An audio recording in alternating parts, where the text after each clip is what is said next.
So if we were living in the 1800s, we may all be huddled around the fireplace or the fire pit talking about how to protect ourselves against all of the wonderful challenges that they had in prairie life and living in the West, in the United States, for example. But we're not living in the 1800s. We are now living in 2016, and the cyber threat, is real and is jeopardizing the safety of our homes and our families. So let's talk a little bit about 3 steps that you can take to implement safety cyber protection within your home. And the first one is absolutely make sure that you have a firewall that's active and working in your environment. In many homes, this is usually something that's found on the router itself. And to get to your router in your home, you may typically type in 192.168.1.1 in your browser, and it's going to pop up access to your firewall. And so see some of the pictures here that I've added here. So that's one way to get into it. If you have never set the password and username, you may want to do that. It's strongly suggested to put a strong password on that firewall, because if I know what the default settings are, I can guarantee you the bad guy knows what they are as well. So usually it's admin and admin for the username and the password, but everyone changes, and they're all different. But go in and change that password within your router.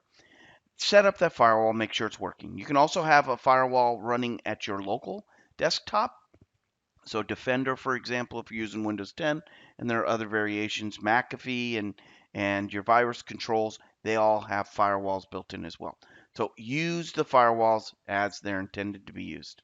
The second step we're going to talk about is security of passwords. Password security, I would say, is probably the number one thing that threatens most homes in the security of their information. And when I talk about information, I'm talking about personal information that may be residing on your home computer, that other people have access to that you really don't want them seeing. In addition, anything that you do on your home computer, purchasing, for example, on eBay or Amazon, maybe you do your online banking, all of those type of things.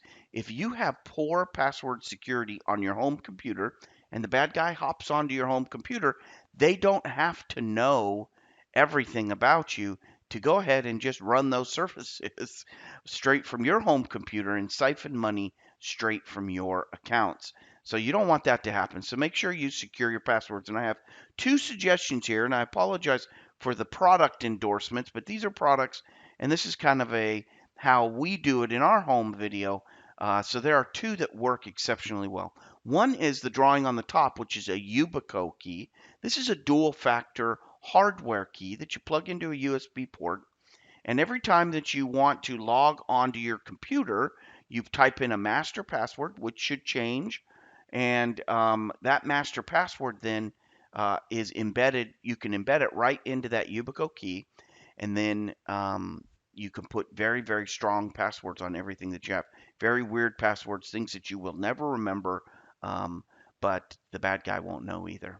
So Yubico, dual factor authentication. Google has a tool that does this as well. So you may want to look at their dual factor authentication, and there are other tools as well. The key here, the key takeaway about Yubico is, and this LastPass, which we're going to talk about in a moment, is the ability to have strong passwords that are two-factored authentication. There are 2 modes by which you are authenticating that password. So like in Google, for example, they will send you a different type of text message that you respond to that validates that it's actually you using your computer. So 2 ways to authenticate. The second thing I want to talk about before we move on to the last screen is LastPass. LastPass is a password protection program. There are lots of password protection programs on the market today. Whichever one you choose, we happen to use LastPass. It's integrated with Yubico, works great. We use it primarily because encryption of your passwords is done on your device. So never at any time is clear text sent over the internet. In some of these password programs, you're typing in your passwords at your local area, you think on your local device or your desktop, you think it's secure, but you're actually sending it to a cloud in a clear text format, and then they're encrypting it on the cloud. Those are those are okay, but they do not get you to the security where you need to have security. Because if somebody hacks that cloud service, or if they're sniffing that clear text, you're in trouble.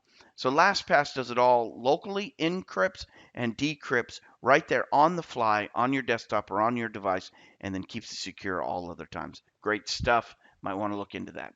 And the last thing we're going to talk about today is Net Nanny, step 3. Net Nanny is something that you can implement to protect your family members from seeing things and going places that they really should not be going. As well, you can set time restrictions and monitoring.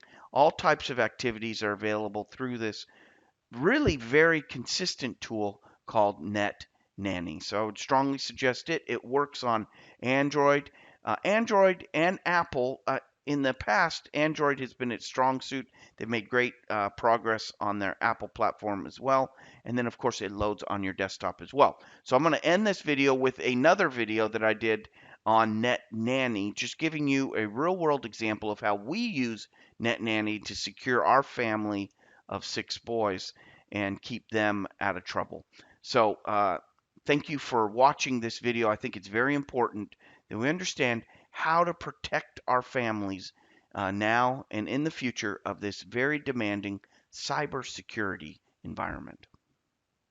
I'm not a big supporter of illustrating different products on my YouTube channel and my YouTube videos, but this one is a pretty spectacular product here called Net Nanny, and it allows you to truly manage your home and everything that goes on in your home electronically.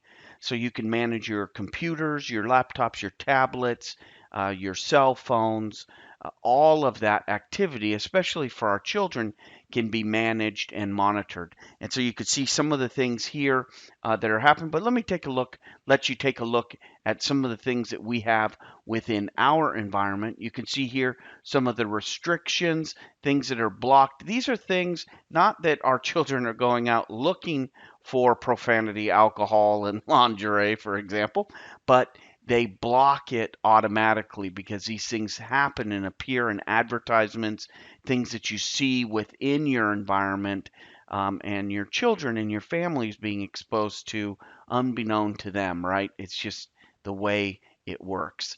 And so, whoops, daisy. So here we're looking at a screen here. I have broken down into multiple categories: family, home, college, for example. For the kids at college is a profile we're looking at here, and I keep flipping around, so I'm confusing it. And you can block, as you can see here, based on application within their environment as well. So you can allow or block certain things. We have a profile called No Games when we don't want our kids to be playing on games. We have that setting here for home as well, and you can do scheduling of when the computer can be used. You can allow and block certain things.